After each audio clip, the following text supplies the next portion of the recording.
In the heart of West Africa, a fire ignites. It's September 30th, 2022, 4:17 a.m. The streets of Ouagadougou hum with tension as gunfire cracks through the dawn. A young captain, just 34 years old, steps into the chaos, not to flee, but to lead. His name is Ibrahim Traore.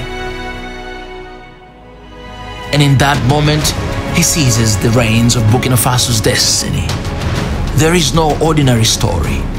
This is the tale of a boy who became a soldier who became a leader, and a leader who dares to defy the world.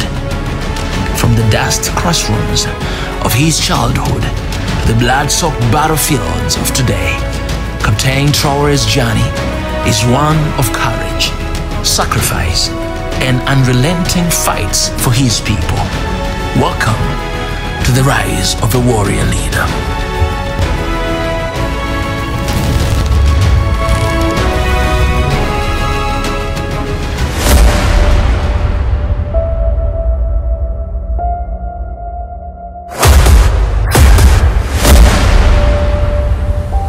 This is the journey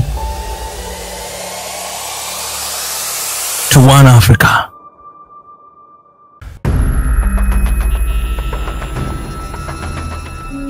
Ibrahim Traore was born in 1988 in Bondoki, a small village in western Burkina Faso, where the sun scorches the earth and resilience is forged in the soil.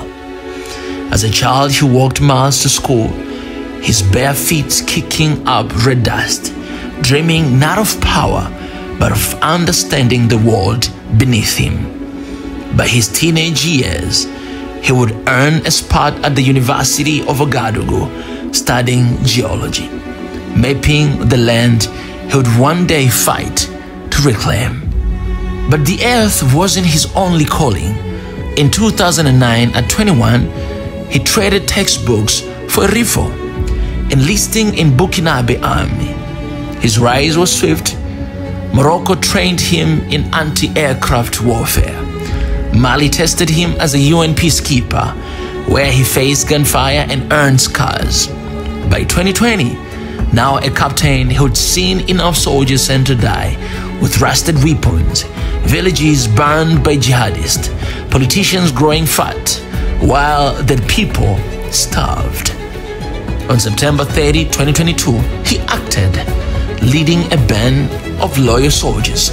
He stormed the capital, ousting a regime that had lost its way. At 34, he became the world's youngest head of state, not with promises, but with radical actions. Since that day, Traore had rewritten Burkina Faso's story.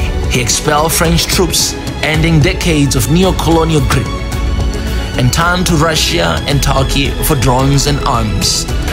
He armed 50,000 civilians, farmers, teachers, fathers, transforming them into a people's militia to reclaim the land.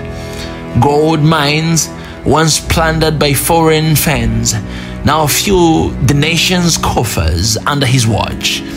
Agriculture thrives again, with fields of millet and sorghum stretching towards the horizon, a testament of his push for self-sufficiency.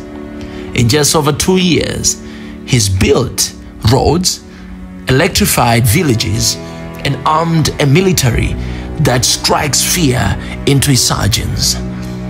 This is not superficial change. This is a revolution rooted in the dirt and blood of Burkina Faso.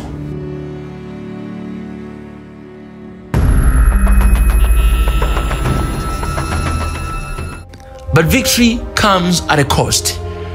Traore's defiance has painted a target on his back.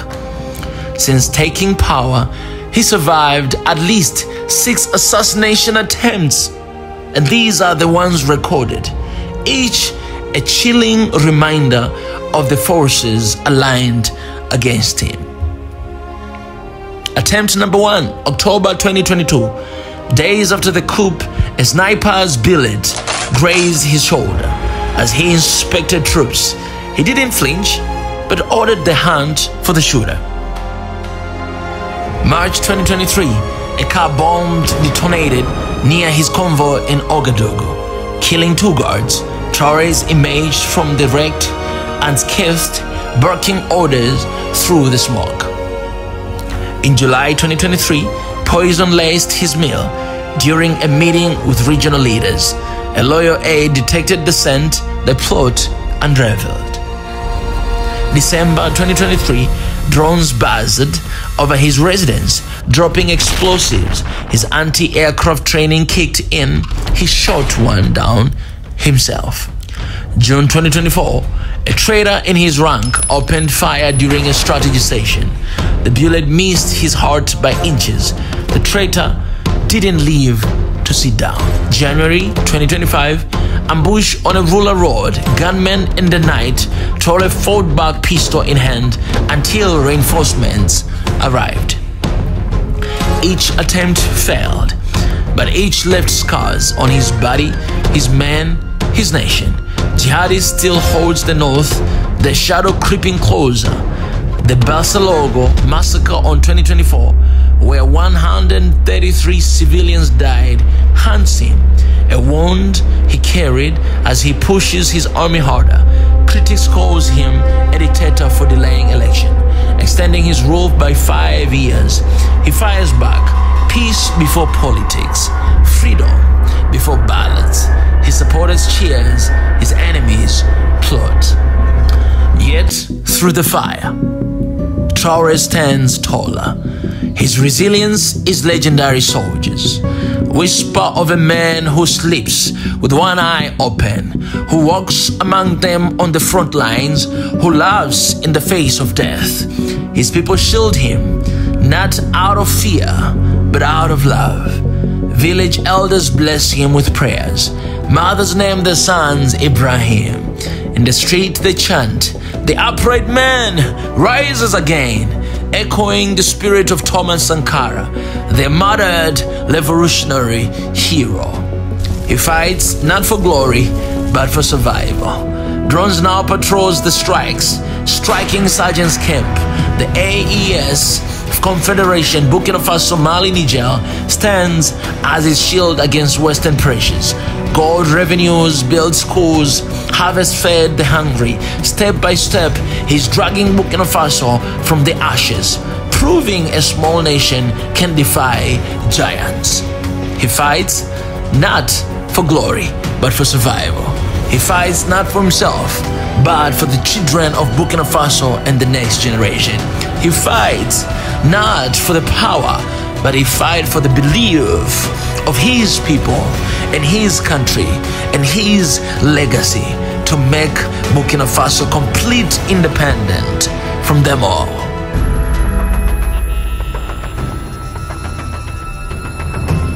Today, 2025, Burkina Faso teeters on the edge. Traore's war is unfinished. Jihadists lurk, borders trembles, and the world watches. Can he win? His army is stronger, his people more united, his vision clearly than ever. He is no polished diplomat. He's a warrior, hands stained with dirt and determination. His legacy hangs in the balance. Will he be the savior who rebuilt a nation, or the dreamer who dared too much? The coming years will tell, but one truth shines through it all. Captain Ibrahim Traore isn't waiting for history to judge him.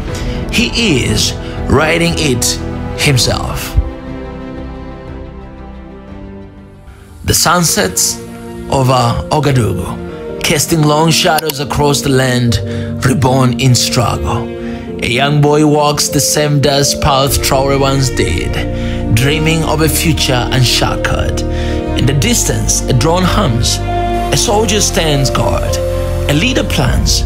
Captain Ibrahim Traore's fight rolls on against enemies, against odds, against time itself, against everything. Burkina Faso holds its breath. the world should